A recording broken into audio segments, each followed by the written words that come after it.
Сәлем достар. Біз бүгін мынандай узорды оқитын боламыз. Міне. Бұл узормен де кез келген кардиган тоқсаңыздар да болады, жемпір тоқуға болады, шапкаға да болады, но шапкаға кішкене қиындау шығады. Тағы не, міне мен постоянно осылай заказ алам. Кардиган, осылай комбинезон, детский комбинезон қазір тоқып жатырмын заказды. Мен үнемі тоқитын заказға тоқитын комбинезонның барлығын тек қана осы узормен ғана тоқимын. Өйткені бұл узормен көп адам тоқымайды, ерекше көрінеді және міне өте әдемі көрінеді. Мен де әлі тоқып жатырмын қазір. Кеудесін тоқып жатырмын, әлі аяқтаған жоқпын. Просто сіздерге мына узорды көрсеткім келді. Міне теріс жағынан міне былай көрінеді. Міне теріс жағынан осылай көрінеді, оң жағынан мына өте әдемі және ерекше көрінетін узордың бірі. Жемпір кардиган тоқитын болсаңыздар, мысалы мына жағының барлығын оң тоқып келіп, тек мынау қолына ғана тоқсаңыздар болады. Қолына тоже өте бір ерекшелік беріп тұрады. Сіздің тоққан кардиганыңызға сол сияқты жемпіріңізге де солай болады. Жай ғана кофточкалар тоқсаңыздар да осы узорды қосып жіберетін болсаңыздар, бұйымдарыңыз өте әдемі шығатын болады. Қазір қалай тоқылу керек екенін мен сіздерге көрсететін боламын. Видеоны соңына дейін қараңыздар. Біз осы жіптен сіздерге көрсете берейін. Мен комбинезонды 2 қабат жіппен тоқып жатырмын. Сол үшін кішкене үлкендеу көрініп тұр. Ал мен қазір сіздерге 1 қабаттық жіппен көрсете беретін боламын. Бұл узорды бірінші ілмектерді алу үшін бірінші бізге есептеп алу керек болады. Яғни 4-ке бөліну керек. Біздің алатын ілмектеріміздің саны 4-ке бөліну керек. Яғни 4, 8, 12, 16, 20, 24 деген сияқты біздің ілетін ілмегіміз 4-ке бөліп аламыз. Қазір мен енді 20 ілмек алайын, 5 узор шығатындай. 20 ілмек және плюс 2 кромочный, 2 жағына 2 кромочный алам. Сонымен ілмектерді іліп бастаймыз. Мына 2, 3, 4, 5. Ары қарай өздеріңіз. Мен 22 ілмек іліп алдым. 20 ілмек узор, 2 ілмек 2 кромочныйға, 2 жағындағы. Ары қарай кеттік. Біз бірінші ілмегімізді оңға тоқып алайық.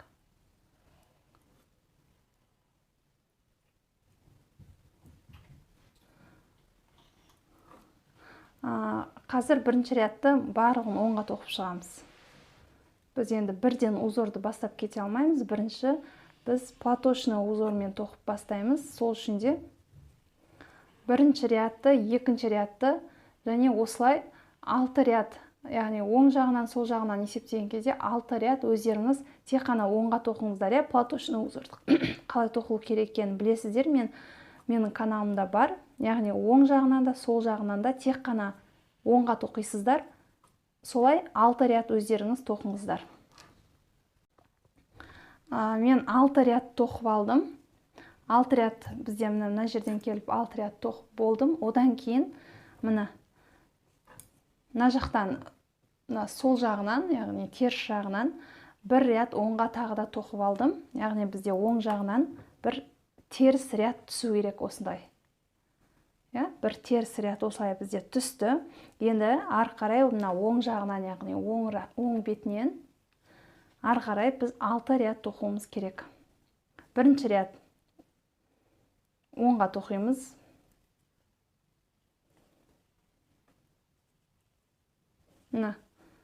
Соңына дейін оңға тоқисыздар. Келесі рядқа ауысқан кезде келесі ряд теріс тоқисыз. Одан кейінгі 3-ші ряд оң, 4-ші ряд теріс, 5-ші ряд оң, 6-ші ряд теріс тоқимыз. 7-ші рядқа келген кезде бірге тоқимыз. Міне мен 6 ряд оңға тоқып алдым. Енді біз осы 6 рядтан кейін 7-ші рядтан бастап ары қарай узорымызды бастаймыз. Бірінші кромочныйды іліп аламыз, оны тоқымаймыз. Одан кейін 1 ілмек, 2 ілмек. 2 ілмек оңға тоқып алайық. Одан кейін мына үшінші ілмекте мына соңғы алтыншы, яғни санайсыздар 1, 2, 3, 4, 5, 6. Мына алтыншы ілмекке сымымызды апарамыз. Міне осылай апарамыз да, мынау тұрған жіпті, рабочий жіпті осы сыммен іліп алып, осы жерден шығарамыз. Міне. Сөйтеміз де, мына тұрған ілмекті сөгіттеміз былай. Болды. Бізде былай алынды. Ары қарай 3 ілмекті оқимыз оңға. 3 ілмекті оқыдық. Қайтадан артқа қарай 2, 3, 4, 5, 6 ілмекті оңға осы тоқып аламыз. Міне, бізде былай шықты. Енді мына ілмекті шығарып босатып тастаймыз. Міне. Болды. Келесі 3 ілмекті оқимыз. 1, 2, 3. Төртінші ілмекті біз 1, 2, 3, 4, 5, 6. Міне соңғы 6 ілмекке барып, бір ілмек іліп аламыз. Міне. Ары қарай мына ілмекті босатып тастаймыз. Міне бізде былай болды. Ары қарай тағы 3 ілмек ілеміз. 1, 2, 3.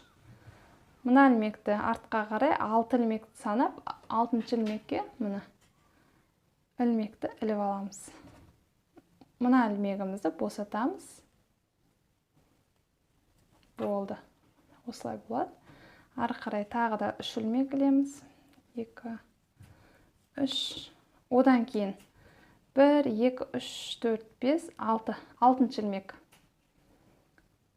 Менде уже 6 ілмектен ілмек іліп алдық. Мына менде уже шығып кетті. Міне. Осыны сөгітіп тастаймыз былай. Болды. Міне. Ары қарай бір ілмекті тоқимыз. Соңғы кромочныйды оңға тоқимыз. Болды.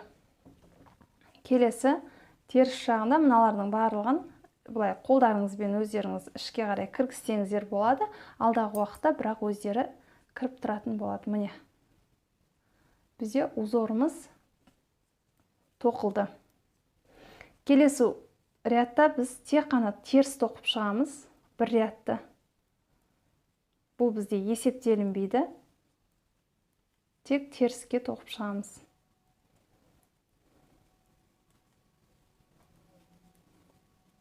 Міне, одан кейін оң жағынан бастап, бірінші ряд оңға тоқисыздар, екінші ряд теріс, үшінші ряд оң, төртінші ряд теріс, бесінші ряд оң, алтыншы ряд теріс тоқып аласыздар, жетінші рядта тура осылай тоқимыз.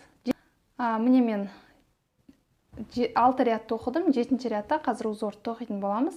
Ол үшін ең бірінші кромочный іліп аламыз, одан кейін қараймыз.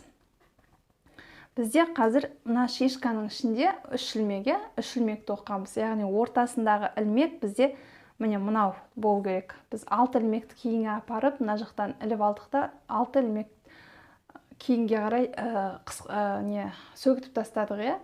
Осы бізде келесі шишкамыздың ортасына түсу керек. Мына жер бізде келесі шишкамыздың ортасына түсу керек. Соны есептейсіздер бірінші рядта. Яғни бізде қараңыздар, ортасына түсу үшін екі жағында екеу болу керек. Мына бұлай, мына. Яғни мен бірінші ілмекті қысқартамын. Бірінші ілмекті 1, 2, 3, 4, 5, 6-шы. 6 ілмекті тауып аламын. Осы жерден ілмекті іліп алып, бірінші ілмекті, яғни кромочныйдан кейінгі бірінші ілмекті сөгітемін. Міне. Осылай болды. Ары қарай 1, 2, 3 ілмек бізде тоқылды. Енді бізде артқа қарай 6 ілмекті санап қысқартуымыз керек. Яғни мынаны сөгітуіміз керек. Бізде мынау шишкамыздың ортасындағы ілмек. 3 ілмек қой бізде, узорымызда. Осының ортасындағысы ортасына келіп түсу керек. 1, 2, 3, 4, 5, 6. 6-шы ілмекке барып, біз ілмекті іліп аламыз да, осы ілмекті жіберіп, босатамыз. Болды, міне, қараңыздар. мынаның ортасындағы ілмек бізде қысқарды. Ары қарай 3 ілмек ілеміз. 1, 2, 3. Келесі мына ортасындағы мына ілмекті біз кейін 6 ілмек кері барамыз. 3, 4, 5, 6 артқа қарай ілмекті іліп аламыз да, осыны босатып, былай босатып жібереміз. Мына болды. Қайтадан 3 ілмек ілеміз. Артқа қарай 6 ілмек. 1, 2, 3, 4, 5, 6. Ілмегімізді іліп аламыз. Мынаны жіберіп, босатамыз. Мына. Дәл осылай соңына дейін жасайсыздар. 1, 2, 3, 2, 3, 4, 5, 6. Артқа қарай 6 ілмекті санап, мына жерден 1 ілмек іліп аламыз, жібереміз, босатамыз. 1, 2, 3 ілмек тоқыдық. Ары қарай кромочный солға тоқимыз. Міне, бізде екінші узорымыз тоқылды. Ары қарай мына жақты бірінші солға тоқып аламыз соңына дейін. Одан кейін мына рядтан бастап бірінші ряд оң, екінші ряд теріс, үшінші ряд оң, теріс тоқып отырып, 6 ряд тоқисыздар да, 7-ші рядқа келген кезде осы жерден бастап, мына жерде біз қалай тоқыдық, дәл солай тоқисыздар. Дәл осы узордағыда, яғни 2 ілмек іліп аламыз, үшіншісінде біз 6 ілмек кері барып, 1 ілмекті іліп аламыз, босатамыз, жібереміз, босатамыз, дәл осылай қайталайсыздар. Мына бірінші ілмекті қайталайсыздар. Бұл біткеннен кейін тағы да 6 ілмек оңға тоқып аласыздар да, мына жерді қайталайсыздар. Осылай узорлар қайталанып отырып, соңына дейін тоқылатын болады. Міне өте әдемі көрінеді. Енді мен мына жерде осы мына кардиганды көрсен, комбинезон. Мына жерде мен 2 қабат жіппен тоқып жатырмын. Дәл осы жіппен. Мұнда мен 1 қабат жіппен тоқығанмын. Қараңыздар, қазір сіздерге міне 1 қабат жіппен көрсеттім. Мұнда 2 қабат жіппен тоқылды. Міне бұл үлкен ірі болып тұр. Осылай сіз өздеріңізде кез келген кардиган, комбинезон, жемпірлерге осы узорды қолданып тоқсаңыздар болады. Ал мен мына комбинезонның мастер-классы менде платный. Егер платный түрін алып, осы комбинезонды үйреніп алам дейтін болсаңыздар, онда маған жазыңыздар, комментарийға жазыңыздар. Мен номерімді қазір осы видеоның астына тастап кетем. Номеріме WhatsApp-қа шықсаңыздар да болады. Не болмаса, Instagram парақшамды тастап кетем. Сол жерге дайректке жазсаңыздар да болады. Курсты аламын деп. Менде бұл платный курс, сондықтан да тек қана жекеге жазасыздар. Сонымен видео пайдалы болса, менің видеома лайк басыңыздар, комментарий жазыңыздар. Мен барлығын оқитын боламын. Каналыма жазылып кетуді де ұмытпаңыздар, және колокольчик белгісін басып кетіңіздер, себебі мен видео салған кезде жіберіп алмайсыздар. Сонымен келесі видеода кездескенше сау болыңыздар.